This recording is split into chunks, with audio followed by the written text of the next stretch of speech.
Ვრცლად დღის სხვა მთავარი თემები გზებსა და ხიდებზე ნაშოვნი ფულის შემდეგ საბავშვო ბაღებზე გაკეთებული მილიონები. კომპანია, რომელსაც წლების განმავლობაში 100 მილიონი ლარის სხვადასხვა ტენდერი აქვს მოგებული, შავსიაში მას შემდეგ მოხვდა, რაც საოკუპაციო ხაზთან მდებარე შინდისისა და ტირზნისის ბავშვებს არ აუშენა საბავშვო ბაღები. თუმცა ლაგი კაპიტალმა ბავშვებს ფული მხოლოდ ამ ორ სოფელში არ მოჰპარა. 30 საბავშვო ბაღიდან არც ერთის რეაბილიტაცია არ არის დასრულებული. ამასაც ჩარიცხული 11 მილიონიდან კი სახლში წაიღეს 9 მილიონი. თაღლითური გზით მითვისებული თანხის ნაწილი, ანუ შავი ფული სხვადასხვა გზით გაათეთრეს, მათ შორის სხვა ანგარიშებზე გადარიცხვებით. სახელმწიფოს დიდი ოდენობით თანხების მითვისებაზე დაკავებულია ორი პირი, თუმცა გამორიცხულია, რომ მილიონების მოპარვის სქემებში არ ფიგურირებდნენ სხვა ხელშემწყობი პირები. გამოძიება უკვე მუშაობს თანამონაწილეების, მათ შორის მოქმედი და ყოფილი საჯარო მოხელეების გამოვლენის მიმართულებით. ლაგი კაპიტალს ტენდერები ძირითადად მოგებული ჰქონდა საქართველოს მუნიციპალური განვითარების ფონდში. კომპანია, რომელიც 10 წლის წინ არის დაფუძნებული, ყველაზე მეტ ტენდერს 2023 წლიდან იგებს. ამავე წელს აქვს მოგებული საბავშვო ბაღების რეკონსტრუქცია რეაბილიტაციის 11 ტენდერი. წელიწად ნახევარში კი ბერძენიშვილის კომპანია თეთრიდან უკვე შავსიაში გადადის. შავსიაში გადასვლიდან 6 თვეში კი კომპანიის 100%-იანი მფლობელი შავი ფულის გათეთრებაზეცაა დაკავებული. კიდევ ვინ არის დაკავებული კომპანიის დირექტორის გარდა და რა ბრალდებებს წაუყენებს, მას პროკურატურა უახლოეს საათებში. ნანა გოგადაძე გვერდება პირდაპირ ეთერში. დიდი ოდენობით სახელმწიფოს კუთვნილი ქონების უკანონოდ დაუფლება და უკანონო შემოსავლების ლეგალიზება სწორედ ამ ბრალდებას წაუყენებს. ხვალ სავარაუდოდ პროკურატურა დაკავებულებს. ფინანსთა სამინისტროს საგამოძიებო სამსახურის თანამშრომლებმა დააკავეს ლაგი კაპიტალსის დირექტორი ბესიკ ბერძენიშვილი და კიდევ ერთი პირი, რომლის ვინაობა ჯერჯერობით უცნობია. სავარაუდოდ ხვალ ჩაინიშნება სასამართლო პროცესი, სადაც მოსამართლე აღკვეთის ღონისძიების შეფარდებასთან დაკავშირებით იმსჯელებს, თუმცა იქამდე დაკავებულებს ბრალის ოფიციალურ დადგენილებას გააცნობს. გამოძიებამ კი უკვე დაადგინა, რომ დაკავებულები წინასწარ შემუშავებული გეგმის მიხედვით მოქმედებდნენ, არ შეასრულეს ხელშეკრულებით ნაკისრი ვალდებულება და 30 ბაღი და 4 სკოლა სამშენებლო და სარეაბილიტაციო სამუშაოების გარეშე დატოვეს. აღიარებენ თუ არა დაკავებულები დანაშაულს და ითანამშრომლებენ თუ არა ისინი გამოძიებასთან. ამ შეკითხვებს პასუხები სავარაუდოდ ხვალ გაეცემა. ამ ტერიტორიაზე ხაშურის მუნიციპალიტეტში სკოლა უნდა აშენებულიყო, თუმცა ნომერ 4 საჯარო სკოლის ნაცვლად აქ მხოლოდ საძირკველია. სკოლის მშენებლობა 2025 წელს უნდა დასრულებულიყო, სასწავლო პროცესი კი ჯერ ისევ არ განახლებულა. ხაშურის მე-4 საჯარო სკოლის ყოფილი მოსწავლე კურიერთან ყვება, რომ სამშენებლო სამუშაოების დასრულებას დიდი ხანია ელოდა. პირველ კლასში ამ სკოლაში შევედი და სადღაც ალბათ მე-4 კლასში ვიქნებოდი უკვე, რომ გადავედით მე-7 საჯარო სკოლაში. ძალიან მოველოდით, ძალიან განხარებულები ვიყავით, როგორ ითხრეს რომ აშენდებოდა და ძალიან გვაინტერესებდა როგორი იქნებოდა, ძალიან დავინტერესდით და აქ ვჩერდებოდით ხოლმე და ზოგჯერ ვუყურებდით როგორ აშენებდნენ და ძალიან გვიხაროდა. ეს იმ საბავშვო ბაღებიდან ერთ-ერთია, რომლის რეაბილიტაცია კომპანია ლაგი კაპიტალის ვალდებულება იყო. სარეაბილიტაციო სამუშაოები არც აქ და არც სხვა 29 ბაღში არ ჩატარებულა. სამშენებლო სამუშაოები არ დასრულებულა ხაშურის მუნიციპალიტეტის 2 და გორის 1 სოფელში, სადაც კომპანიას სკოლები უნდა აეშენებინა. სკოლიდან სასწავლო პროცესი გაყვანილი გვაქვს უკვე 2021 წლიდან, როდესაც დადასტურდა სკოლის შენობის ავარიულობა. ბავშვები გადაყვანილი არიან ალტერნატიულ ფარდში, ქალაქის მე-7 სკოლაში და 2021 წლიდან უკვე სასწავლო პროცესი მიდის დღის მეორე ნახევარში, დღის მეორე ცვლაში. ახალი სკოლის მშენებლობა პროექტით გათვალისწინებული იყო, რომ უნდა დამთავრებული იყო, უკვე ჩაბარებული იყო 25 წლის სექტემბერში. მაგრამ როგორც ხედავთ, პროცესი ძალიან გაჭიანურდა და უკვე მე-5 წელია აი ამ უბნის სამართლიან გულისწყრომას იწვევს ის, რომ ჯერჯერობით მშენებლობა არ არის დასრულებული. სისტემატიურად ხდებოდა სამინისტროს ინფრასტრუქტურის მხრიდან მონიტორინგი მშენებლებზე და როდესაც ხედავდნენ, რომ რაღაც არადამაკმაყოფილებელი მშენებლობის ტემპი იყო, რამდენადაც ვიცით, ხდებოდა უკვე დაჯარიმების პროცესი. 4 წლის განმავლობაში, როგორც ხაშურის მე-4, ისე ნაბახტევის და ისე ქვიშხეთის შერწყმული ბეღლითის კორპუსის მშენებლობის ტენდერში გამარჯვებულია ეს კომპანია. და რაღაცა პერიოდულობით ასრულებდა თითქოს ვალდებულებებს, მაგრამ არაუბრალოდ არ მიყავდა ბოლომდე ეს ვალდებულებები, არამედ დაწყებული საქმე შუაგზაში ჩერდებოდა, ეს იწვევდა მოსახლეობის პროტესტს. ბუნებრივია ეს წარმოადგენს ძალიან დიდ პრობლემას, ვინაიდან განსრულფასოვანი ზოგადი განათლების მიღება გულისხმობს, რომ მოსწავლეებს მათ შორის ჰქონდეთ შესაძლებლობა არაფორმალურ აქტივობებში ჩაერთონ ყოველდღიურად, ეს არის სპორტით დაკავდნენ, ხელოვნების წრეები და ამ შემდეგ და ეს შესაძლებლობა ფაქტობრივად ამ ბავშვებს მოესპოთ. ეს უპასუხისმგებლობა იდეაში დასრულდა იმით, რითაც უნდა დასრულებულიყო და ალბათ უნდა იყოს ნათელი მაგალითი ყველა კომპანიისთვის, რომ განათლების ხარჯზე დანაშაულის ჩადენა უნდა იყოს აუცილებლად დასჯადი. ოფიციალური დოკუმენტებით დგინდება, რომ ლაგი კაპიტალის დირექტორი ბესიკ ბერძენიშვილია, რომელიც ფინანსთა სამინისტროს საგამოძიებო სამსახურის თანამშრომლებმა დიდი ოდენობით სახელმწიფოს ქონების მოტყუებით დაუფლებისა და უკანონო შემოსავლის ლეგალიზაციის ფაქტზე კიდევ ერთ პირთან ერთად დააკავეს. კურიერი დღეს კომპანიის მისამართზე მივიდა. ორგანიზაცია, რომ ფორმალურად ამ მისამართზე ამას საფოსტო შეტყობინება ადასტურებს, რომელიც ლაგი კაპიტალსის დირექტორის სახელზე კურიერის გადამღებ ჯგუფს ბინის კართან დახვდა. გამოძიებით დგინდება, რომ დაკავებულებმა 3 წლის წინ 11 ტენდერში გაიმარჯვეს, თუმცა ნაკისრი ვალდებულება არ შეასრულეს და რეაბილიტაცია არ ჩაუტარეს 30 ბაღს. არ შეასრულეს არც საგანმანათლებლო და სამეცნიერო ინფრასტრუქტურის განვითარების სააგენტოსთან გაფორმებული ხელშეკრულებით გათვალისწინებული ვალდებულება, რომლის მიხედვითაც გორში 1, ხოლო ხაშურის მუნიციპალიტეტში 3 სკოლა უნდა აშენებულიყო. საგამოძიებო სამსახურის ინფორმაციით ბრალდებულები წინასწარ შემუშავებული გეგმის მიხედვით მოქმედებდნენ. ისარგებლეს ავანსის მიღების გამარტივებული პროცედურებით და სახელმწიფოს კუთვნილ 9 მილიონ ლარზე მეც მოტყუებით დაეუფლნენ. გამოცხადებული ტენდერების ხელშეკრულებების საერთო ღირებულება შეადგენდა 94 მილიონ 444,427 ლარს. სახელმწიფოს კუთვნილი დიდი ოდენობით თანხების დაუფლების მიზნით ბრალდებულებმა დანაშაულებრივი ჯგუფის სხვა წევრებთან ერთად დაგეგმეს დარეგისტრირებულიყვნენ კვალიფიციური მიმწოდeblis რეესტრში ეგრეთ წოდებულ თეთრ სიაში, რომელიც მიმწოდებელს ანიჭებს უპირატესობას ისარგებლოს ავანსის მიღების გამარტივებული პროცედურებით. დანაშაულებრივი განზრახვის სისრულეში მოყვანის მიზნით ბრალდებულებმა ისარგებლეს აღნიშნული შეღავათებით.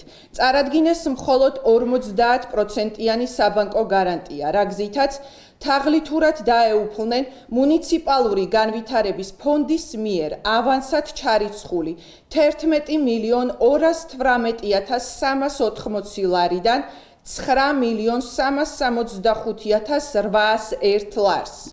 გამოძიებით დგინდება, რომ ბრალდებულებმა უკანონოდ მოპოვებული თანხების ლეგალიზაციაც შეძლეს. ამისთვის კი მილიონ ლარზე მეტის ფიქტიური გადარიცხვები განახორციელეს. თანხის უკანონო წარმოშობის დაფარვის მიზნით დაუფლებული თანხის ნაწილი 1,211,000 ლარი ფიქტიური დანიშნულებით გადარიცხეს ბრალდებულების სხვა კომპანიაზე, საიდანაც თანხები გადანაწილდა სხვადასხვა ურთიერთდაკავშირებულ პირებზე.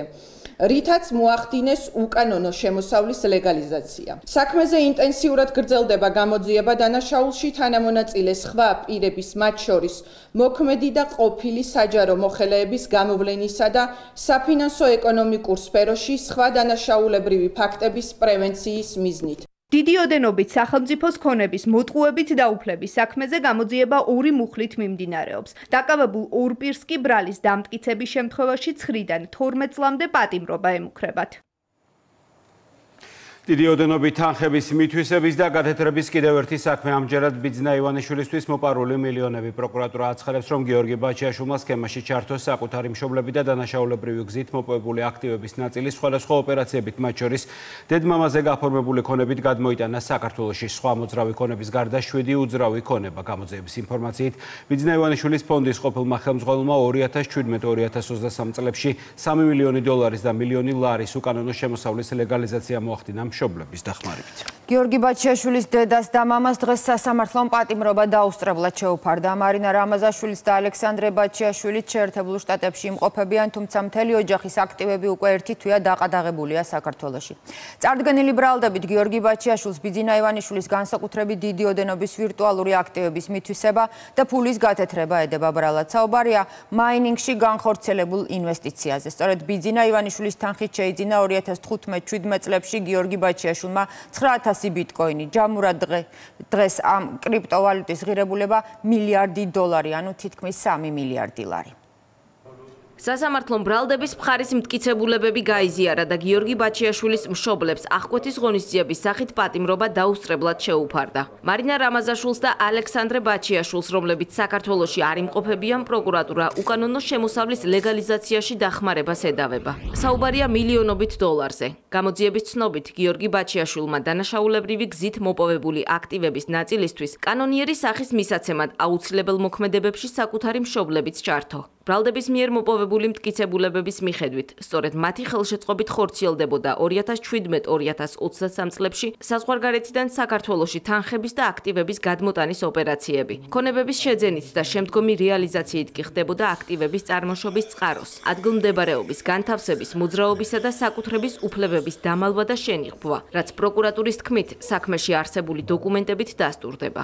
ფულის გათეთრებაში დახმარებას აბსურდულ ბრალდებას უწოდებს დაცვის მხარე. თეორიული დაშვებაც კი, რომ გავაკეთოთ, რომ გიორგი შეიძლება რაღაც დანაშაული ჩაედინა, ვერანაირად ეჭვი ვერ გაუჩნდებოდა ვერც დედას და ვერც მამას, რომ საჩუქრად მიღებული ეს იყო უძრავი ქონება თუ ავტომანქანა, შესაძლებელია ყოფილიყო უკანონო შემოსავლის ლეგალიზაციის შედეგი და ისინი უნებლიეთ აღმოჩენილიყვნენ დამხმარეები. ჯამურად ორივე ბრალდებულმა დაახლოებით უხეში რიცხვები რო გითხრათ, 4 მილიონი ამერიკული დოლარის და მილიონზე მეტი ლარის ფულის გათეთრებაში დახმარებაში მიიღეს მონაწილეობა. არსებობს შესაბამისი ტრანზაქციების, შესაბამისი დანიშნულებები, ხელშეკრულებები და ამ შემდგომ დახმარება განხორციელდა 7 ერთეულ უძრავ ქონებასთან მიმართებაში, ასევე მოძრავ ქონებაში ავტომობილებთან დაკავშირებით და ასევე ფულადი თანხის მოძრაობასთან დაკავშირებით. ბრალდებულები უკვე რამდენიმე თვეა შეერთებულ შტატებში იმყოფებიან. გიორგი ბაჩიაშვილის დედა მის მიმართ დაუსწრებლად დაწყებული სისხლის სამართლებრივი დევნის შემდეგ რამდენიმე მედიას დისტანციურადაც ჩაერთო.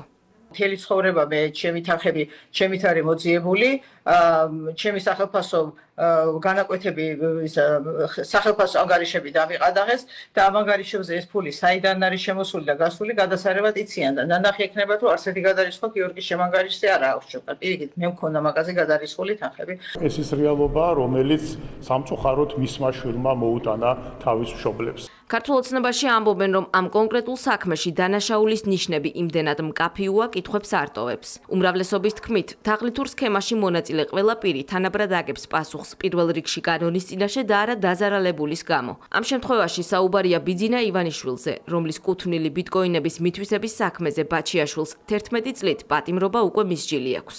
როდესაც შენ შვილს წაიყვანენ, საუკეთესო პირობებს შეუქმნიან განვითარებისათვის, როდესაც მას ბიზნესის კეთების, ერთობლივად კეთების უფლებას მისცემენ და მერე შენი შვილი ეს ხო ჩემი მონაყოლი არ არის სასამართლოს ორი ინსტანციით დადასტურებული ფაქტი არის, ხო?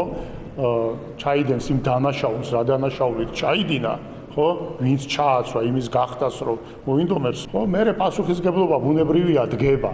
გამოძიებით დადგინდა, რომ თანაინვესტირების ფონდის ყოფილმა ხელმძღვანელმა, რომელიც მაინინგში ინვესტიციის შედეგად გამომუშავებულ ბიძინა ივანიშვილის კუთვნილ კრიპტოვალუტას განაგებდა, არ მოახდინა ვირტუალური აქტივების შესაბამისი ოდენობის გადაცემა ინვესტორისთვის და მართლსაწინააღმდეგოდ მიითვისა 8986 ბიტკოინი. რა გზით დაეუფლა გიორგი ბაჩიაშვილი ივანიშვილის კუთვნილ 2 მილიარდის ღირებულების კრიპტოვალუტას. ოპოზიციაში ამბობენ, რომ დეტალები არ იციან, თუმცა საქმეს პირად და პოლიტიკურ მოტივებს უკავშირებენ. არ ვიცნობ ამ საქმეს ასე კარგად, ერთი ვიცი, რომ არსად შვილის დანაშაულის გამო დედა და მამა არ აგებს პასუხს. ბიძინა ივანიშვილისგან აიღო სესხი, გაამართლა ბიზნესმა. თავის დროზე ბიტკოინების ქარხანა ქონდა ბიძინა ივანიშვილს, სადაც ასევე ბაჩიაშვილიც იყო. ახლა რაღაცა ვერ გაიყვეს მისივე ერთგულ ასე ვთქვათ პარტნიორთან. როგორ მოაქცია მშობლების დახმარებით ბაჩიაშვილმა მითვისებული ქონება ლეგალურ ჩარჩოებში. უმრავლესობაში განმარტავენ, რომ დეტალები გამოძიების მიმდინარეობისას დაზუსტდება იმ მტკიცებულებების სტანდარტით, რომლითაც თავად ბაჩიაშვილი უკვე მსჯავრდებულია. ბაჩიაშვილი არის თაღლითობაში მსჯავრდებული, მან კითხვის ნიშანი არ არსებობს ფიზიკურად. ეხლა გამოძიება იმასთან დაკავშირებით, რომ ოჯახმა ფული გაათეთრა თუ არ გაათეთრა, რა თქმა უნდა, რელევანტურია, თუმცა უნდა დაველოდოთ გამოძიების შედეგებს და ეხლა ქალბატონი ბაჩიაშვილის დედა რო საუბრობს, რომ რაღაცა ბატონ ბიძინა ივანიშვილთან ახლობლობა აკავშირებდა და აქედან გამომდინარე, რატომ არის ბაჩიაშვილი მსჯავრდებული, ეს კიდევ ერთხელ მიუთითებს, რომ ყველა თანასწორი არის კანონის წინაშე თავისთავად და მით გააკეთეს. როდესაც თაღლითობაში ჩადის თავის ახლობელთან, რომელმაც ფეხზე დააყენა და ასე ვთქვათ, ფული ანდო და ფული აშოვნინა, ნუ ეს კიდე ორმაგად, რა თქმა უნდა, ამორალური საქციელი. რამე ახალი სამართლებრივი მიდგომაა, რომ ახლობლების ძარცვა შეიძლება და დასაშვებია. ჯერ ეს ერთი რა ახლობელია ადამიანს ასობით მილიონს რომ მოპარავს, მაგრამ ამას თავი დავანებოთ. საერთოდ ეს დასაშვები ფორმაა და ამის გამართლება უნდა ვინმეს? თავად გიორგი ბაჩიაშვილმა მისი მშობლების მიმართ დაწყებულ დევნას პოლიტიკური შურისძიება უწოდა. სამართლებრივ ნაწილზე კი არაფერი უთქვამს. განცხადება მან დღევანდელ სასამართლო პროცესზე გააკეთა. საუბარია საზღვრის უკანონო კვეთის საქმეზე, რაზეც დღეს ბაჩიაშვილს 4 წლით და 6 თვით თავისუფლების აღკვეთა მიესაჯა. თუმცა ეს განაჩენი კრიპტოვალუტის მითვისების საქმეზე შეფარდებულმა 11 წლიანმა სასჯელმა შთანთქა. 4 ოქტომბერი დარჩენილია 4 დღე 2 მოვლენის მოლოდინში. თვითმმართველობის არჩევნები და დაანონსებული დამხობა, რომელზეც უკვე ღიად საუბრობენ საჯარო დისკუსიებში. რა აქვთ არსენალში, გარდა იმისა, რომ ფარა დაიფარეს პაატა ბურჭულაძე და აცხადებენ, რომ აქციის ორგანიზატორია საოპერო მომღერალი. ონლაინ დისკუსიაში, რომელიც ყველაფერს შეიცავს მუქარას, ძალადობისთვის მზადებას და თავდაცვის ეკიპირებას, 5 პირი მონაწილეობს, მათ შორის ქალი და სასულიერო პირი. თურმე არ სჭირდება დალეწილი სპეცრაზმელები და მეორე მხარეს მდგომ ქართველებს უნდა მისცენ უმსხვერპლოდ გადარჩენის შანსი. ეს რევანშის მორიგი მცდელობაა დაშინების ტაქტიკით. ონლაინ დისკუსიაში ემიგრანტმა ქალმან ანა სანდერმა განაცხადა, რომ მათ ყავთ დანაყოფი ანუ ჯარი და მებრძოლები, რომლებიც აფხაზეთში, ავღანეთში, უკრაინასა და 2008 წლის რუსეთს საქართველოს ომებში იღებდნენ მონაწილეობას. ღიად ამბობენ, რომ ემზადებიან ქუჩის ბრძოლებისთვის და იმარაგებენ ყველაფერს, რაც თბილისის ცენტრში ფიზიკური დაპირისპირებისთვის სჭირდებათ. ჩანაწერის გასაჯაროების შემდეგ დისკუსიაში მონაწილე ერთ-ერთი პირი კურიერთან ამბობს, რომ ქუჩაში გამოსული მოქალაქეების გადასაწყვეტია რა გზას აირჩევენ ბრძოლისთვის. ნაციონალური მოძრაობა კი დღესაც ირწმუნება, რომ დამხობა იქნება მშვიდობიანი არეულობის. ეს სცენარის საქართველომ უკვე იხილა 90-იან წლებში. ხელისუფლება კიდევ ერთხელ აფრთხილებს ყველას, რომ ჯობია დარჩნენ საკონსტიტუციო ჩარჩოებში. შევკრიბეთ ჯარი, პირდაპირ ვიტყვი, ემიგრანტების და საქართველოში მცხოვრებების. ხელისუფლების დამხობის გეგმის თანაავტორების მიერ შეკრებილი ჯარის შემადგენლობაში აფხაზეთისა და აგვისტოს ომის მონაწილეები, ასევე ავღანეთსა და უკრაინაში მებრძოლი ქართველები სახელდებიან. ონლაინ დისკუსიაში, სადაც 4 ოქტომბრის სტრატეგია განიხილეს, აქციის ორგანიზატორებმა არ გამორიცხეს, რომ 4 დღეში რუსთაველის გამზირი შესაძლოა დიდი არეულობის ეპიცენტრად იქცეს. ღიად თქვეს ისიც, რომ ომგამოვლილი ადამიანები ახლაც წინა ხაზზე ბრძოლისა და ძალის დემონსტრირებისთვის ემზადებიან. აფხაზეთში ნაომარი ხალხიც არის, აგვისტოს ომში ნაომარი ხალხიც არის, ავღანეთში ნაომარი ხალხიც არის, უკრაინაშიც ჩვენ ჯარზე ვდებთ ჩვენს ფსონს. ფიზიკურმა ძალამ უნდა გადაარჩინოს და ამის დემონსტრირებამ, რომ აქეთ ჩვენს ხარეს მარტო ქალები კი არ დგავართ, კაცები დგანან და წინა რიგებში დგანან კაცები. და მეორე მხარესაც ხო ქართველები დგანან. იმათ მივცეთ შანსი გადარჩენის. უმსხვერპლოდ. თითქმის 2 წუთიან ვიდეო მასალაში ემიგრანტ აქტივისტ ნანა სანდერთან ერთად ფიგურირებს კიდევ 4 ადამიანი, მათ შორის 2 სასულიერო პირია. ერთ-ერთი კი ქვემო ბეთლემის ტაძრის წინამძღვარი არქიმანდრიტი დოროთე ყურაშვილი, რომელმაც სახელმწიფო ხელისუფლების დამხობის ბრალდებით დაკავებული ლევან ხაბეიშვილი 10 დღის წინ სასჯელ აღსრულების დაწესებულებაში აზიარა. სასულიერო პირი ტაძარში არ დაგვხვდა და არც სატელეფონო ზარის მეშვეობით უპასუხა მთავარ შეკითხვას, რატომ განიხილავენ მებრძოლების გამოყვანას აქციაზე თუ ის მშვიდობიანი იქნება. სამოქმედო გეგმაზე მხოლოდ ვიდეო ზარში ჩართულმა ერთმა აქტივისტმა ისაუბრა. არცერთ საჯარისო ნაწილებს ან ჯგუფებთან, რომლებიც მიიღებენ რაღაც აქტიურ თავდაცვის მონაწილეობას, მე არც ვიცნობ, მაგათ არც არასდროს არ ვიყავი დაწევრიანებული.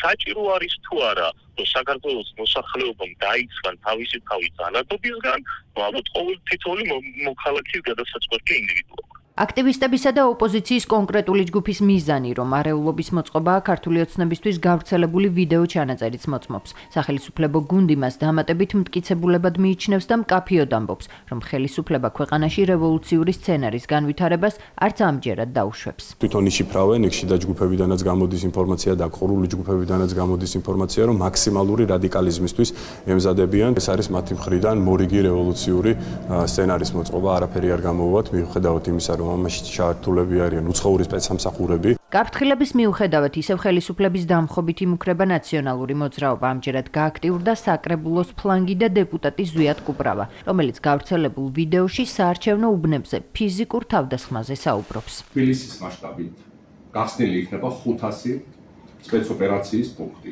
დილიდან როგორც ჯგუფებად, ასევე ინდივიდუალურად ვიწყებთ მოძრაობას 500-დან ერთ სპეცოპერაციის პუნქტს აუცილებლად გავარღვევთ, რის შემდეგაც მიიღებს დომინოს პრინციპს და ივანიშვილი დაემხობა. წინააღმდეგობისთვის ემზადებიან ბოიკოტში მყოფი სხვა პარტიებიც ღიად ამბობენ, რომ ხელისუფლების დამხობის საქმეში ბოლომდე ჩაერთვებიან, თუმცა ამტკიცებენ, რომ აქცია მაინც მშვიდობიანი იქნება. არავინ არ გეგმავს არაურობას ლაპარაკი არის მშვიდობიანად რეჟიმის სრულების მოთხოვნაზე. თუ ხალხს დაარბევენ, დაიწყება დაძაბულობა, თუ არ დაარბევს, რაც არაფერი არ იქნება. როგორც აქამდე ვიყავით ამ პროტესტის მონაწილე და წინააღმდეგობის ერთგული, ისევე ვიქნებით 4 ოქტომბერსაც ქართულმა ოცნებამ უპირობოდ უნდა დათმოს ძალაუფლება. ოპონენტებმა და აქტივისტებმა სახელისუფლებო გუნდისგან დღეს კიდევ ერთი მკაცრი გაფრთხილება მიიღეს. ქართულ ოცნებაში ამბობენ, რომ კონსტიტუციური ჩარჩოდან გასვლა არავის ეპატიება, კანონს აწინააღმდეგო ქმედების ჩამდენი კი პასუხს კანონის მთელი სიმკაცრით აქებს. თუ კი ვინმე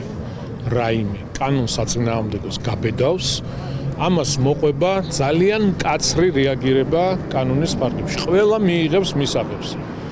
შესაბამისად, რა თქმა უნდა, შეკრება ნებისმიერ ადამიანს შეუძლია, გამოხატვის თავისუფლება დაცულია ქვეყანაში, მაგრამ ეს ყველაფერი უნდა იყოს კანონის ჩარჩოებში. ყველა ის ძალა, რომელიც გაბედავს და საკუთარი ხალხის ქვეყნის წინააღმდეგ ხელს ამართავს და შეეცდება კონსტიტუციის გვერდის ავლით რაღაცა რადიკალური პროცესებით ხელში ჩაიგდოს ხელისუფლება, რა თქმა უნდა, პასუხისმგებლობა მთლიანად იქნება რადიკალებზე.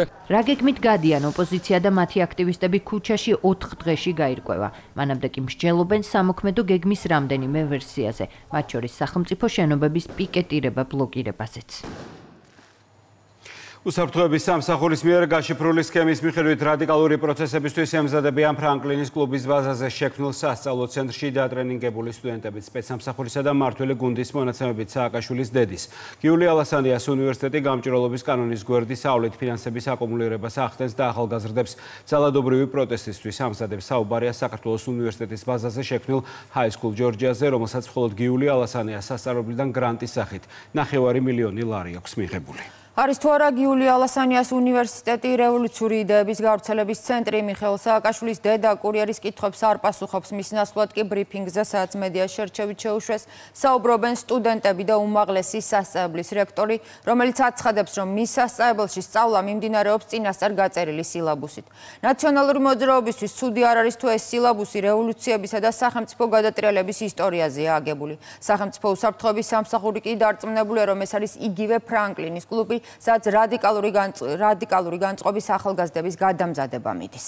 კარგად დავინახეთ, რომ თურმე რაოდენ მნიშვნელოვანი ყოფილა გამჭვირვალობის შესახებ კანონი. მართლ გუნდში ქვეყანაში ეგრეთ წოდებული შავი ფულის შემოდინების პრევენციის საშუალებად გამჭვირვალობის კანონს მიიჩნევენ, თუმცა განმარტავენ იმასაც, რომ გარკვეული ძალები რეგულაციის გვერდის ავლით ალტერნატიულ გზებს აქტიურად ეძებენ. საუბარია სპეცსამსახურების მიერ გაშიფრულ სქემაზე, რომლის მიხედვითაც ირკვევა, რომ საქართველოს უნივერსიტეტში ფრანკლინის კლუბის მემკვიდრე გამოჩნდა. High School Georgia სწორედ ალასანიას უნივერსიტეტის ბაზაზე ფუნქციონირებს.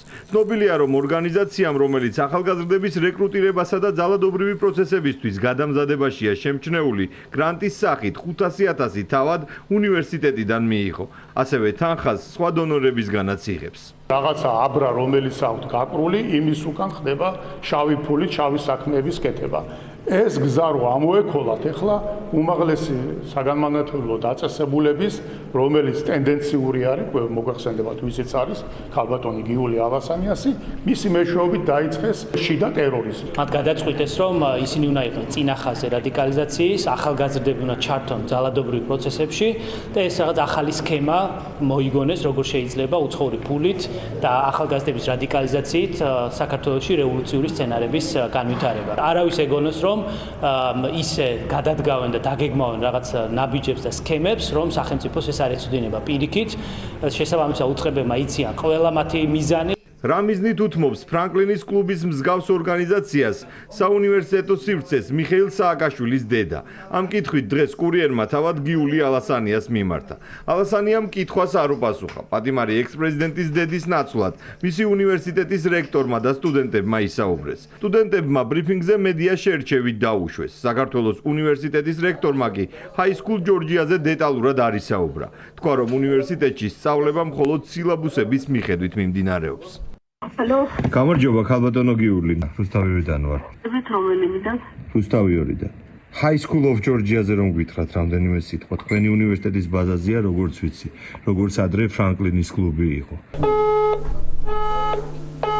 სიმართლეა, რომ ყველაფერს გამჭვირვალედ ვაკეთებთ. ფინანსებით დაწყებული, საგანმანათლებლო პროცესი დამთავრებული. High School Georgia ხერხი არის ყველა კურსი, ყველა სილაბუსი, ყველა პროფესორი მასწავლებელი, ვინც იკითხულობს და არის ასობით და ათასობით სურათი ყველაფრის ამსახველი. საუნივერსიტეტო სივრცეში სერბული ოტპორის, ირლანდიის რესპუბლიკური არმიისა და სხვა ძალადობრივი ჯგუფების მეთოდებით ახალგაზრდების მომზადება ბუნებრივი მოვლენაა ნაციონალური მოძრაობისთვის. სააკაშვილის პარტიაში ღიად ამბობენ, რომ ახალგაზრდებმა რევოლუციების შესახებ ზუსტი ინფორმაცია უნდა მიიღონ. შემდგომ კი სურვილისამებრ მოქმედონ. განათლების მიღება ნებისმიერ თემაზე არის კარგი. ყველაფერი უნდა იცოდეს, ადამიანებმა ყველანაირი ცოდნა უნდა მიიღონ, რა არის რევოლუცია უნდა იცოდნენ, რა არის სახელმწიფო გადატრიალება, რომ გაითვალისწინონ ცხოვრებაში და იმოქმედონ მისი შეხედულებების და გონებიდან და სინდის ნამუსიდან გამომდინარე. არასამთავრობო სექტორის საგანმანათლებლო სივრცეებით ჩანაცვლებას ეგრეთ წოდებული Deep State-ის ხელწერას უკავშირებს მართველი გუნდი. სახელმწიფო პარტიაში ამბობენ, რომ დესტაბილიზაციის შესაძლო ყველა სცენარი ქართული სპეცსამსახურების მიერ გაშიფრულია. შესაბამისად, ნებისმიერი სახის არეულობის მცდელობას მკაცრი რეაგირება მოჰყვება. უკვე არასამთავრობო ორგანიზაციების სქემა გაშიფრულია. მცდელობა ჰქონდათ და უნივერსიტეტების გავლით აკეთებდნენ ამ ყველაფერს, ესეც საზოგადოებას ვაჩვენეთ თუ როგორ მუშაობს. მაგრამ მარტო საქართველოში კი არ არის. ყველგან სოფლიოს სხვადასხვა ქვეყნებში გლობალური ომის პარტია, ეგრეთ წოდებული Deep State, ამ მეთოდებით მუშაობს. ეს სქემაც გაშიფრულია. მათი დაფინანსების ამ უნივერსიტეტიდან გავლის სქემაც გაშიფრულია. და თუ ვინმეს გონია, რომ უკანონო ქონების მითვისების შემდეგ კიდევ არასახელმწიფოებრივი ქმედებები მათთვის უკვალოდ ჩაივლის, ძალიან ცდებიან. უსაფრთხოების სამსახურის ინფორმაციით საქართველოს უნივერსიტეტის ბაზას ახალგაზრდების რევოლუციურ სცენარში გადამზადებისთვის წარსულშიც ფრანკლინის კლუბი იყენებდა. დღეს კი High School Georgia იდენტური შინაარსის ტრენინგებს ატარებს, რისთვისაც უნივერსიტეტის ბიუჯეტის გარდა $100,000 დაფინანსებას უცხოური დონორი ორგანიზაციებიდანაც იღებს. ლელოს ყოფილი კანდიდატი ლელოს წინააღმდეგ კარა ორუჯოვი ყოფილ თანაგუნდელებს ტყუილში ადანაშაულებს. პირი, რომელმაც სოფელ ყიზილაჯლოში მაჟორიტარობის კანდიდატურა ქართული ოცნების სასარგებლოდ მოხსნა, მეორე დღეა უარყოფს ბრალდებებს და აცხადებს, რომ მასზე არანაირი ზეწოლა არ განხორციელებულა და არჩევნების იმ პარტია იმიტომ დატოვა, რომ აღარ მოეწონა ლელოს მიერ აღებული კურსი. დმანისის სოფლის კანდიდატი თბილისის მერობის კანდიდატ ციცრუის ტირაჟირებაში ამხელს და ერწმუნება, რომ ირაკლი კუპრაძემ ბრიფინგზე გაასაჯაროვა დამონტაჟებული აუდიო ჩანაწერი. ფალსიფიკაცია კი იმ პირმა მოახდინა, რომელთანაც მას კანდიდატურის მოხსნამდე ჰქონდა საუბარი. ხაზარაძე ჯაფარიძის მოქმედ თანაგუნდელებს ყოფილი ფარული ჩანაწერის დამონტაჟებული ვერსიის გავრცელებაში ადანაშაულებს. კარა ორუჯოვის ბრალდების საფუძველზე დაკითხვაზე დაბარებული სურაბ სხირტლაძე რუსთავის საოლქო პროკურატურაში არ გამოცხადდა. მიზეზებზე წერეთლის თემის ლელოს მაჟორიტარობის კანდიდატმა კურიერთან საუბარი არ ისურვა. საგამოძიებო უწყებაში მას ოფიციალურად 16 საათზე ელოდნენ, თუმცა ზურაბ სხირტლაძე ამტკიცებს, რომ დაკითხვაზე დაბარებული არ იყო. დაკითხვაზე ხართ დაბარებული, ხო? ამ ჩანაწერთან დაკავშირებით. არა ვარ დაბარებული. კარა ორუჯოვმა, რომლის სატელეფონო საუბარიც პარტია ლელოს ლიდერებმა იმის დასადასტურებლად გაავრცელეს, რომ მას სუსია შანტაჟებდა, ზეწოლის ფაქტი უარყო. ორუჯოვმა ყიზილაჯლოში კანდიდატურის მოხსნის და ლელოს დატოვების რეალურ მიზეზებზე კურიერთან ისაუბრა. თქვა, რომ მისთვის ლელოს პოლიტიკური კურსი მიუღებელია და კანდიდატურად სწორედ ამის გამო მოხსნა. მე ჩემი კანდიდატურა მოვხსენი, რადგან პარტია ლელოს ხელმძღვანელობამ თავისი კურსი შეიცვალა. არანაირი კრიმინალები და სპეცსამსახურები მე არ დამკავშირებიან. მათთან არანაირი კავშირი არ მაქვს და არც არავის დაუშანტაჟები ვარ. მას შემდეგ, რაც ლელოს მოქმედი წევრები ყოფილმა დეზინფორმაციის გავრცელებაში დაადანაშაულა, ხაზარაძე ჯაფარიძის გუნდში დამატებით კომენტარს აღარ აკეთებენ. მმართველი გუნდი კი ხელისუფლების ოპონენტებს ახსენებს, რომ კარა ორუჯოვი პირველი არ არის, ვინც ლელო დატოვა. მიზეზი სახელისუფლებო პარტიისთვის მარტივია. ამბობენ, რომ ყველა რეგიონს უკეთეს მომავალს მხოლოდ ქართული ოცნება პირდება. მარტივ ამრავლებად დაიშალა, ფაქტობრივად აღარ დარჩა ესეთ სერიოზული პოლიტიკური ლიდერი, რომელიც თავის დროზე შეკრა ეს პარტია. ცესკოშივე შეძლეს ძალიან დიდ ნაწილს, დიდ უმრავლესობაში წარმოდგენა საკუთარი კანდიდატების. ამიტომ გადაწყვეტეს, რომ დაეტოვებინათ ეს პარტია და საბოლოო ჯამში მხარი გამოეცხადათ, მხარი დაეჭირათ იმ პოლიტიკური ძალისთვის, გულისხმობ მართველი პარტიისთვის, რომლებშიც ისინი ხედავენ რეალურ რეალურ მომავალს, უკეთეს მომავალს საკუთარი რაიონისა თუ ქალაქის თუ სოფლისთვის. ყველა სოფელსა და ქალაქში ლელოს მარცხს უწინასწარმეტყველებენ ყოფილი კოლეგებიც. ნაციონალურ მოძრაობაში არ უკვირთ, რომ ხაზარაძე ჯაფარიძის გუნდს ბევრი ტოვებს. სტრატეგია აღმაშენებელში კი არ გამორიცხავენ, რომ ლელოს წევრებზე ზეწოლა მართლაც ხდებოდეს.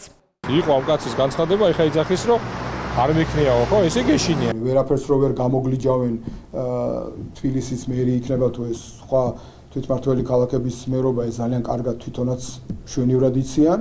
ქართული ოცნება დარწმუნებულია, რომ პროკურატურაში დაწყებული გამოძიებით ლელოს მორიგი ტყუილი დადასტურდება. სახელისუფლებო გუნდში ამბობენ, რომ მათი ოპონენტები გარეთ ძალებისგან იმართებიან და არც მათი რიგებიდან გარკვეული პირების წასვლა უკვირთ. ქვეყანაში შექმნილია აგენტურული ქსელი. უსამშობლო ადამიანებისგან დაკომპლექტებული დაჯგუფები, პოლიტიკურ პარტიებსაც ვერ დავარქმევ, დაჯგუფებები, რომლებიც ემსახურებიან გარეთ ძალებს, რასაც ეტყვიან, დაავალებენ, იმას გააკეთებენ. ყველაფერზე წამსვლელები არიან, არც საკუთარ ოჯახს ეკუთვნიან, არც საკუთარ თავს, არც საკუთარ ქვეყანას. შესაბამისად, როგორ უნდა კონდეს ადამიანს სურვილი იყოს ასეთ დაჯგუფებასთან. მუქარაზე ბულინგსა და მოსყიდვაზე ლელო გასულ კვირასაც საუბრობდა და ამტკიცებდა, რომ ბოლნისში ოპოზიციის მერობის კანდიდატმა არჩევნებში მონაწილეობაზე უარის სუსის ზეწოლის გამოთქვა. ეს ინფორმაცია კი კურიერთან თავად ასებ ჩირაგოვმა უარყო და თქვა, რომ გადაწყვეტილება დამოუკიდებლად განსხვავებული პოლიტიკური ხედვის გამო მიიღო. ტრაფიკინგთან ბრძოლაში საქართველოს კვლავ ეგრეთ წოდებულ პირველ კალათაშია და ამ პოზიციას უკვე მე-10 წელია ინარჩუნებს შეერთებული შტატების სახელმწიფო დეპარტამენტში. საქართველოს კვლავ ერთადერთი ქვეყანაა ევროკავშირის კანდიდატ ქვეყნებს შორის, რომელმაც მარკო რუბიოს უწყებისგან მაღალი შეფასება დაიმსახურა. მიზეზი დეპარტამენტის დოკუმენტშივეა განმარტებული და იმ ძალისხმევაზეა საუბარი, რომელიც სახელმწიფო ინსტიტუტებმა ადამიანებით ვაჭრობასთან ბრძოლაში გამოიჩინეს. დოკუმენტში საუბარია რეკომენდაციებსა და პრობლემებზეც, მათ შორის სექსუალური ტრაფიკინგის მიმართულებით საქმე ეხება ქართველი ქალების ექსპლუატაციას, როგორც ქვეყნაში გნით ასევე საზღვარგარეთ. საქართველოს წელსაც უმაღლეს საფეხურს იკავებს ტრაფიკინგთან ბრძოლის მიმართულებით და ტრაფიკინგის წინააღმდეგ ბრძოლის შედეგებით საქართველოს ამერიკის სახელმწიფო დეპარტამენტის ანგარიში კვლავ უმაღლეს შეფასებას იღებს.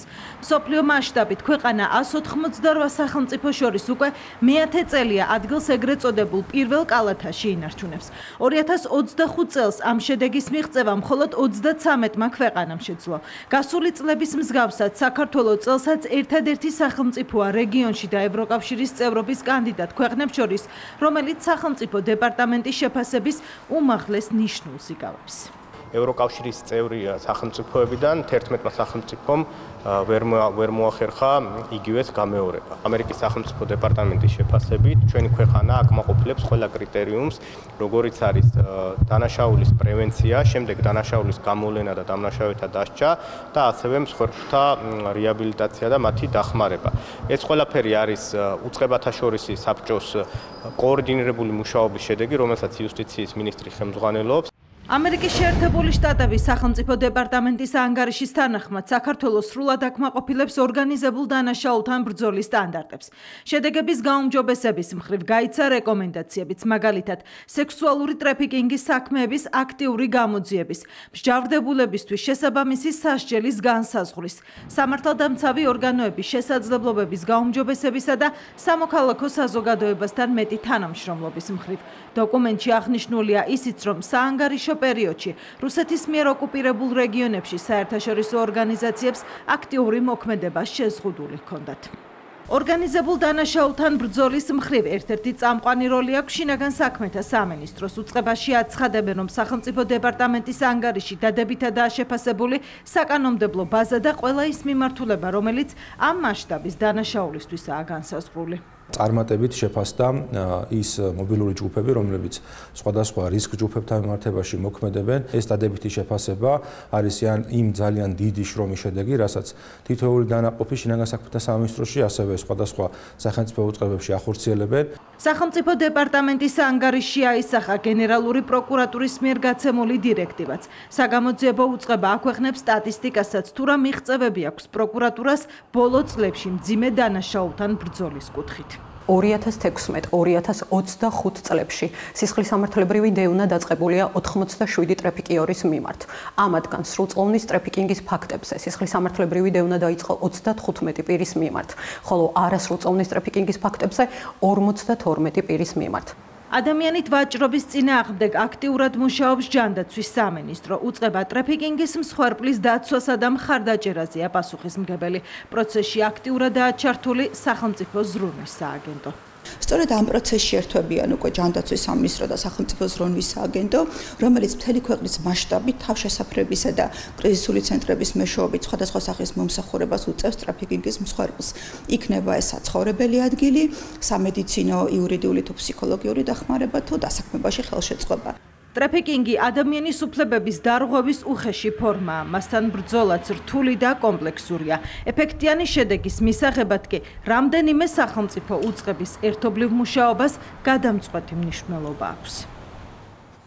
ამერიკული გამოცემა Responsible Statecraft-ი საქართველოს პრეზიდენტთან ვრცელ ინტერვიუს აქვეყნებს. ევროკავშირი საქართველოსგან მოელის რადიკალურ ცვლილებებს, რათა ის ევროკავშირს მოერგოს. საქართველოს ხელისუფლება კი ევროკავშირისგან მოელის რადიკალურ ცვლილებებს, რომ ის საქართველოს მოერგოს. სტატიის ავტორი წერს, რომ მხარეთა ზომის გათვალისწინებით მკითხველს შესაძლოა ეს აბსურდულ მისწრაფებად მოეჩვენოს, თუმცა მას არგუმენტად მოყავს საქართველოს 3000 წლოვანი ისტორია და პრეზიდენტის სიტყვები. ციტატა ანატოლი ლივენის სტატიიდან. მიხეილ ყაველაშვილმა ნიუ-იორკში შემახსენა, რომ ქრისტიანული საქართველო ევროკავშირზე გაცილებით დიდი ხანია არსებობს, თითქმის 1700 წლით მეტი და დარწმუნებულია, რომ ევროკავშირის შემდეგაც კიდევ დიდხანს იარსებებს. გამოცემა მიხეილ სააკაშვილის მმართველობის პერიოდსაც იხსენებს და წერს, რომ ეს იყო ავტორიტარული რეჟიმი. კიდევ ერთი ციტატა. სააკაშვილის მთავრობა მართალია რადიკალურ ეკონომიკურ რეფორმებს ატარებდა, მაგრამ სულ უფრო სასტიკი და ავტორიტარული გახდა. დასავლელმა ოფიციალურმა პირებმა კი მალე თავად დაინახეს, რამდენად უგუნური და საშიში ფიგურა იყო სააკაშვილი, რომლის ქმედებებმაც 2008 წლის აგვისტოს რუსეთს საქართველოს ომი გამოიწვია, რის შედეგიც იყო საქართველოს კატასტროფული მარცხი. საქართველოს პრეზიდენტი ინტერვიუში აცხადებს, რომ ქართულ პოლიტიკაში საღი აზრის დაბრუნება და რეალურ ეროვნულ ინტერესებზე მორგება ბიძინა ივანიშვილის დამსახურებაა. სტატიის ავტორი კი წერს, რომ ივანიშვილის მტრები ყოველთვის მოსკოვის აგენტობაში ადანაშაულებდნენ, მაგრამ არასდროს წარმოუდგენიათ ამის დამადასტურებელი კონკრეტული მტკიცებულებები. ევროპის რეკონსტრუქციისა და განვითარების ბანკის შემდეგ საქართველოს ეკონომიკური ზრდის პროგნოზი აზიის ბანკმა გაზარდა. IDB-ის ანალიზის მიხედვით ქვეყნის 2025 წლის ეკონომიკური ზრდის პროგნოზი 7% იქნება, რაც 1%-ით აღემატება აზიის ბანკის ძველ მაჩვენებელს. რაც შეეხება საქართველოს მეზობელ ქვეყნებს, სომხეთის ეკონომიკური ზრდის პროგნოზი წელსაც უცვლელი რჩება და ის 5%-იან დონეზე განისაზღვრა. აზერბაიჯანს კი 1%-იანი კლება აქვს და გავლენიანი საფინანსო ინსტიტუტის შეფასებით მისი ეკონომიკური ზრდა 2.4%-ამდე შემცირდა. 2025 წელს საქართველოს ეკონომიკა სტაბილურ ზრდას შეინარჩუნებს. ანგარიში აზიის განვითარების ბანკმა მოამზადა. ADB პროგნოზირებს, რომ მიმდინარე წელს საქართველოში მთლიანი შიდა პროდუქტი 7%-ით გაიზრდება. ანგარიში ნათქვამია, რომ საქართველოს სტაბილური ეკონომიკური ზრდა გლობალური რისკებისა და გაურკვევლობის პირობებში მომავლისთვის დადებით მოლოდინებს აჩენს. საქართველოში ინფორმაციული ტექნოლოგიებისა და მშენებლობის სფეროში ძლიერმა მაჩვენებლებმა ზრდა განაპირობა, ისევე როგორც ძლიერმა კერძო მოხმარებამ. ტურიზმიდან და ტრანსპორტიდან მიღებული შემოსავლების ზრდამ ხელი შეუწყო საგარეო სექტორის გაფართოებას და საქართველოს როგორც რეგიონში მთავარი სატრანზიტო მარშრუტისა და ტურისტული დანიშნულების ადგილის მზარდ როლს. ინფლაციამ 2025 წლის ივნისში წლიურად 4%-ს მიაღწია. ეროვნულმა ბანკმა განაკვეთი 8%-ზე შეინარჩუნა გარე შოკებისგან თავის დასაცავად და ფასების სტაბილურობის შესანარჩუნებლად. დოლარის შესუსტებამ ხელი შეუწყო ლარის 3.5%-ით გამყარებას. აზიის განვითარების ბანკის მიერ მომზადებული დასკვნის მიხედვით საქართველოში ეკონომიკურ ზრდას ხელს უწყობს მომსახურების ინფორმაციისა და კომუნიკაციის დარგებში არსებული პოზიტიური მაჩვენებლები, ასევე უცხოელი ინვესტორების მხრიდან გაორმაგებული რეინვესტირება. ტურიზმიდან მიღებულმა რეკორდულმა შემოსავლებმა კი მომსახურების ექსპორტი გაზარდა, რაც საქართველოს როგორც ტრანზიტული მარშრუტის მზარდ როლს ადასტურებს. საქართველოს მთავრობის მოლოდინია, რომ ეკონომიკური ზრდა იმაზე უფრო მაღალი იქნება 2025 წელს, ვიდრე ამას საერთაშორისო საფინანსო ინსტიტუტები პროგნოზირებენ. აღნიშნულს ამყარებს ის მიმდინარე პროექტების და რეფორმების განხორციელება, რაც საქართველოს მთავრობის ინიციატივით ხორციელდება და რომელიც ეკონომიკური ზრდის შემდგომ დაჩქარებაზეა მიმართული. საერთაშორისო ორგანიზაციების ოფიციალური საპროგნოზო მონაცემების მიუხედავად, მმართველი გუნდის ოპონენტები ამბობენ, რომ ეკონომიკური წინსვლა მოსახლეობის ყოველდღიურ ცხოვრებაზე არ აისახება. ქართველი ხალხი ძალიან კარგად ხედავს, რა ხდება ჩვენს ქვეყანაში, რომ მხოლოდ რაღაცა მცირე ნაწილი დიდრდება და დიდრდება კოლოსალურად. დანარჩენი ქართული საზოგადოების აბსოლუტური უმრავლესობა ჩვენი მოქალაქეებისა ძალიან მძიმე მდგომარეობაშია. ეკონომიკაში შეიძლება რაღაცა შემოდის თანხა და გადის, მაგრამ ეს არ მიდის ხალხამდე, ეს მიდის ჩინოვნიკების ჯიბეებთან. მართლ გუნჩი კი მთავრობის მიერ გატარებულ სწორ ეკონომიკურ პოლიტიკაზე აკეთებენ აქცენტს. ქართული ოცნების წევრები ოპონენტებს ახსენებენ, რომ ბევრი საერთაშორისო და ავტორიტეტული ორგანიზაციის კვლევით საქართველოს ლიდერ პოზიციას არა მარტო რეგიონში, არამედ მთელ ევროპაში ინარჩუნებს. 7%-მდე გაზარდა ევროპის რეკონსტრუქციისა და განვითარების ბანკმა. გახსოვთ ხო, რაღაც 3 დღის წინ თუ 4 დღის წინ საუბრობდით ამ თემაზე. ერთი კვირაც არ გასულა და ასევე 7%-ით განსაზღვრა აზიის ბანკმა, რომელიც ახლა თქვენ ახსენეთ. ანუ ეს დაემთხვა ერთმანეთს. ეს რისი მაჩვენებელია, რომ ეს პროგნოზი არის რეალური და ეს პროგნოზი არის ობიექტური. და ეს არ შეიძლება არ გახარებდეს. ეს კიდევ ერთხელ მიჩვენებს, რომ ჩვენი სახელმწიფოს პოლიტიკა შვიდობის, სტაბილურობის და თავისუფალი ეკონომიკის და დემოკრატიული ინსტიტუტების მშენებლობის კუთხით თავის კონკრეტულ შედეგებს იძლევა. აზიის განვითარების ბანკის მსგავსად რამდენიმე დღის წინ ევროპის რეკონსტრუქციისა და განვითარების ბანკმაც საქართველოს 2025 წლის ეკონომიკური ზრდის პროგნოზი გააუმჯობესა და მაჩვენებელი 7%-მდე გაზარდა. დაასრულებს თუ არა დონალდ ტრამპი კიდევ ერთ ომს და დამყარდება თუ არა მშვიდობა ახლო აღმოსავლეთში. შეერთებული შტატების პრეზიდენტმა ისრაელის პრემიერთან მოლაპარაკების შემდეგ ღაზის სამშვიდობო გეგმა წარადგინა. 20 პუნქტიან დოკუმენტში წერია, რომ ისრაელი არ მოახდენს ღაზის ოკუპაციას. არავის აიძულებენ დატოვოს ტრამპის მიერ ეკონომიკურად აღორძინებული სექტორი. ისრაელის მიერ წინადადების მიღებიდან 72 საათის განმავლობაში ყველა დარჩენილი მძევალი უნდა გათავისუფლდეს. ჰამასი უნდა განიარაღდეს. ამერიკა კი დაიწყებს მშვიდობიან დიალოგს ისრაელსა და პალესტინელებს შორის. ტრამპი აცხადებს, რომ ნეთანიაჰუსთან მოლაპარაკების პროცესში ჩართული იყო კატარის ემირი. ახლა ყველაფერი ჰამასზეა დამოკიდებული. ვაშინგტონის სამშვიდობო პროექტი 20 პუნქტისგან შედგება. წინადადებაში წერია, რომ ცეცხლის შეწყვეტის შემდეგ ჰამასმა ძალაუფლება უნდა დათმოს და ისრაელელი მძევლები გაათავისუფლოს. საპასუხოდ ისრაელის საპატიმროებს დატოვებენ პალესტინელი პატიმრები. ღაზის სექტორიდან ეტაპობრივად გავად სახალიც. სექტორის მართვას დროებითი მთავრობა ჩაიბარებს. საზოგადოებრივ წესრიგს კი საერთაშორისო ძალები დაიცავენ.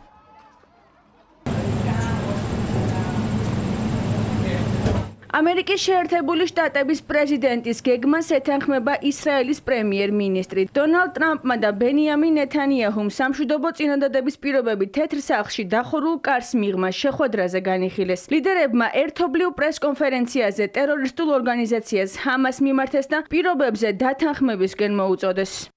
პოტენციურად ეს ცივილიზაციის ისტორიაში ერთ-ერთი ყველაზე დიდებული დღეა. მინდა მადლობა გადაუხადო პრემიერ-მინისტრ ნეთანიაჰუს, რომელიც დაეთანხმა გეგმას და გვენდო. ფიქრობ, დღეს ახლო აღმოსავლეთში და მის მიღმა მშვიდობისთვის მნიშვნელოვან საფუძველს ვქმნით. თუ ჰამასი უარყოფს თქვენ შეთანხმებას ან მის საწინააღმდეგო იმოქმედებს, მაშინ ისრაელი საქმეს თავად მიიყვანს ბოლომდე. ტრამპის გეგმას მიესალმებიან არაბული და ისლამური სახელმწიფოები. 8 ქვეყნის ერთობლივი განცხადება დღეს გავრცელდა. წინადადებას მხარს უჭერს გაერო, ევროკავშირი და ევროპის სახელმწიფოების ნაწილიც. თითქმის 3 წლიანი სისხლისღვრის შემდეგ ეს გეგმა საუკეთესო შანსია ომის დასასრულებლად. ფაქტი, რომ ისრაელი მხარს უჭერს ამ გეგმას მნიშვნელოვანი წინგადადგმული ნაბიჯია. ახლა წინადადებას ჰამასი უნდა დაეთანხმოს და გზა გაუხსნას მშვიდობას.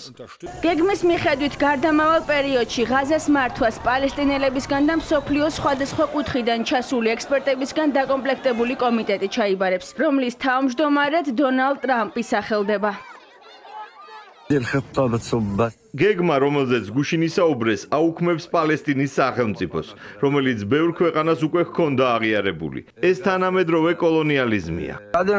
ომის დასრულება რომ სურდეთ, დიდი ხნის წინ დაასრულებდნენ. ტრამპი ცდილობს ღაზა ხელში ჩაიგდოს და კურორტად და ტურისტულ ზონად აქციოს. არავინ დგას ჩვენს გვერდით. ტრამპის წინადადება კატარელმა და ეგვიპტელმა მომლაპარაკებლებმა ჰამასის წარმომადგენლებს გადასცეს. ტერორისტული ორგანიზაცია აცხადებს, რომ გეგმა ისრაელის მხარეს უპირატესობას ანიჭებს. საბოლოო პასუხისთვის კი პროექტის წერილობითი ვერსია მოითხოვეს. კონფლიქტის დიპლომატიური გზით დასრულების არაერთი საერთაშორისო ინიციატივის მიუხედავად, ახლო აღმოსავლეთში ომი 2 წელზე მეტი აგრძელდება. სახალი პალესტინურ ანკლავში სახმელეთო და საჰაერო ოპერაციას განაგრძობს. დარტყმებს დღეს 43 ადამიანი ემსხვერპლა, არიან დაჭრილები. თბილისის კიდევ ერთი სასტუმრო პარაგრაფ გოლფი და სპა თაბორი შეემატა სასტუმრო კომპლექსი პარაგრაფების ქსელის მესამე მაღალი დონის სასტუმროა საქართველოში, რომელიც 177 ნომერს აერთიანებს და უნიკალურია მასთან დაკავშირებული საბაგირო გზითაც, რომელიც ნებისმიერ მსურველს შესაძლებლობას აძლევს სასტუმრო თაბორიდან 8 წუთში მოხვდეს თავისუფლების მოედანზე. სტუმრებისთვის ხმისეწმოვია 3 სხვადასხვა ტიპის რესტორანი, ბარი, სპა და გამაჯანსაღებელ სარელაქსაციო სივრცეები. საქართველოს ტურიზმის განვითარების ფონდის ახალი სასტუმრო კომპლექსის ასაშენებლად 500 მილიონ ლარზე ინვესტიცია განხორციელდა ის ცოტა ხნის წინ პრემიერ-მინისტრმა თბილისის მერთან ერთად გახსნა. დღეს შევხსნით პროექტ პარაგრაფ თაბორს, რომელიც თავისი მასშტაბით, ამბიციით და შინაარსით ახალ ძალიან მნიშვნელოვან თავს წერს ჩვენი დედაქალაქის თანამედროვე ისტორიაში. მადლობა მინდა გადავუხადო ამ პროექტის ინიციატორს, ბატონ იძინა ივანიშვილს, რომელიც არის ამ იდეის სულისჩამდგმელი. მისი საქმიანობა საქმიანობა არის რა თქმა უნდა გამორჩეული თავისი შინაარსით ჩვენი ქვეყნისთვის და ეს პროექტიც არის მისი საქმიანობის მორიგი გამოვლინება და მორიგი გამოხატულება. ყველა ასეთი პროექტი, ყველა ანალოგიური პროექტი გამოირჩევა იმით, რომ ის არის ორიენტირებული არა ფინანსური მოგების მიღებაზე, არამედ ორიენტირებულია იმაზე, რომ ახალი ბიძგი მისცეს შესაბამისი ქალაქის, რეგიონის და მთლიანად ჩვენი ქვეყნის განვითარებას. თაბორის მთის პროექტი, რომელიც დღეს იხსნება, ყველაზე კაფიოდ წარმოაჩენს იმ ჩანაფიქს, რომელიც ცოდნით, მიზანდასახულობით და სამშობლო სიყვარულითაა ხორჩესმული და რომელიც მომავალში არაერთი მსგავსი ძალისხმევის საძირკველი გახდება. წარმატებით განხორციელებული ეს პროექტი არის ბატონი ბიძინა ივანიშვილის ჩანაფიქრი, შორს მჭვეტელი გეგმა, რომელიც მან 10 წლის წინ დაისახა და მოთმინებითა და სიმტკიცით ხორცი შეასხა. მისი შრომის ნაყოფს ხედავთ არა მხოლოდ აქ, არამედ მთელს ქვეყანაში, საქართველოს სხვადასხვა წერტილში. მოხარული ვარ, რომ თბილისს შეემატა სივრცე, რომელიც თავისი გამორჩეული არქიტექტურითა და უნიკალური მდებარეობით მალე ჩვენი ქალაქის სავიზიტო ბარათი გახდება. ყოველგვარი გადაჭრბების გარეშე შეგვიძლია ვთქვათ, რომ პარაგრაფ თაბორი საქართველოს უახლეს ისტორიაში ერთ-ერთი მასშტაბური საინვესტიციო პროექტია სასტუმროს, გოლფის, მოედნებისა და საბაგიროს ინვესტიცია ჯამში 500 მილიონ ლარზე მეტ შეადგენს. მიამაყება, რომ თანამონაწილე გავხდი ამ მნიშვნელოვანი მოვლენის და დღეს მაქვს პატივი მიულოცოთ თბილისელებს პარაგრაფ თაბორის გახსნა. 2-3 კილომეტრის სიგრძის ქუჩა საერთო ჯამში 57,000 კვადრატული ფართობის სრულად რეაბილიტირებულია. ემირ ბურჯანაძისა და ველისთავის ქუჩები. მოქმედმა მერმა და თბილისის მერობის კანდიდატმა ამჯერად განახლებული ქუჩები სამგორის რაიონში დაათვალიერა. ინფრასტრუქტურული სამუშაოების მიმდინარეობისას მთლიანად შეიცვალა მიწისქვეშა კომუნიკაციები, გაკეთდა ავტობუსის ზოლი და დამონტაჟდა ახალი სანათები. მოხდა მიმდებარე ტერიტორიის გამწვანება. ქუჩების რეაბილიტაციაზე 20 მილიონი ლარია დახარჯული. სამგორის რაიონში ვიმყოფებით, სადაც კიდევ ერთი ინფრასტრუქტურული პროექტი დავამთავრეთ. ეს არის ემირ ბურჯანაძის ქუჩა და ველისთავის ქუჩა. სამგორის რაიონში კიდევ ერთი მნიშვნელოვანი პროექტი დასრულდა. დღეიდან ავტომობილის მძღოლები განახლებული ცენტრალური გზით ისარგებლებენ. ემირ ბურჯანაძისა და ველისთავის ქუჩები, რომლის სიგრძე 3 კილომეტრია, სარეაბილიტაციო სამუშაოების ფარგლებში სრულად განახლდა. ორივე ქუჩაზე დასრულებულ სამუშაოებს თბილისის მერი და ქართული ოცნების მერობის კანდიდატი გაეცნო. სარეაბილიტაციო სამუშაოების ფარგლებში მთლიანად შეიცვალა მიწისქვემოთ კომუნიკაციები, რომელიც იყო ამორტიზირებული ცუდ მდგომარეობაში. საგზაო ინფრასტრუქტურა მთლიანად განახლებული არის, მოწესრიგებული, დახაზული ახალი განათების ბოძები, ელექტროგადამცემი ხაზები მიწისქვემოთ კაბელარხებში არის ჩატანილი. ჩვენ პირველად როდესაც მოვედით, გვახსოვს თუ რამდენად რთული და მძიმე მდგომარეობა იყო. დღეს აღნიშნული გზა ყველანაირად მოწესრიგებული არის, განახლებული. პროექტის ფარგლებში შეიცვალა მიწისქვეშა კომუნიკაცია, მოწესრიგდა სანიაღვრე სისტემა, 3 კილომეტრიან მონაკვეთზე ჩატარდა საგზაო სამუშაოები და დაიგო ახალი ასფალტის საფარი. მოეწყო ტროტუარები, შეზღუდული შესაძლებლობების მქონე პირებისთვის კი ინფრასტრუქტურა მთლიანად ადაპტირდა. საზოგადოებრივი ტრანსპორტისთვის გამოიყო სპეციალური სამოძრაო ზოლი. პირველ ეტაპზე შეიცვალა მიწისქვეშა კომუნიკაციები, წყალარინების, წყალმომარაგების, გაზის მილები, ასევე მოეწყო სანიაღვრე სისტემა, საჰაერო სადენები ყველაფერი განთავსდა მიწისქვეშ მოწყობილ კაბელ არხებში, ახალი განგარანტების სისტემა მოეწყო. როგორც ხედავთ, მოეწყო ტროტუარები, ქვეითთათვის და ზებრა გადასასვლელები, სადაც ქვეითები შეძლებენ უსაფრთხო გადაადგილებას, ასევე დაიხაზა ავტობუსის განცალკევებული ზოლები, რომლებიც მოემსახურება საზოგადოებრივი ტრანსპორტის კომფორტულ და სწრაფ გადაადგილებას. სამგორის რაიონის მოსახლეობის თქმით, წლების განმავლობაში მოუწესრიგებელი ინფრასტრუქტურა გადაადგილებას აფერხებდა. მათთვის განსაკუთრებით მნიშვნელოვანი ტერიტორიაზე ჩატარებული გამწონების სამუშაოებია, რომლის ფარგლებშიც ქუჩის პერიმეტრზე 800-ზე მეტი სხვადასხვა სახეობის მცენარე დაირგო. ტრანსპორტი ვერ მოძრაობდა ნორმალურად, ვერ გადავადგილდებოდით ნორმალურად.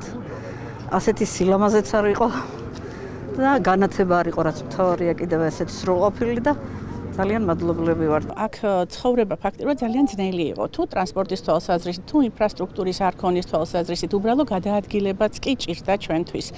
მაგრამ დღეს უკვე ხედავთ ჩვენ ამ მდგომარეობა აქ, როგორ იმუშავა ყველამ, ვისაც კი ეს ხელეწიფებოდა და ევალებოდა, ხო, აი ძირფესვიანად, ღირსეულად შეასრულა თავისი საქმე და დღეს მთელი უბანი ზეიმობს ამას და გვიხარია. პროექტი თბილისის მერიის სხვადასხვა სამსახურების მიერ ერთობლივად განხორციელდა და მისი საერთო ბიუჯეტი 20 მილიონ ლარს შეადგენს. ასეთი იყო დღევანდელი დღე 30 სექტემბერი და კურიერი 9 საათზე. რამდენიმე წუთში რუსთავი ორის ეთერ შეფების ლიგა განაგრძობს. ჩვენ კი დღეს ამ თვალსაჩინო მუშაობას ხვამდე გემშვიდობით ნახვამდის.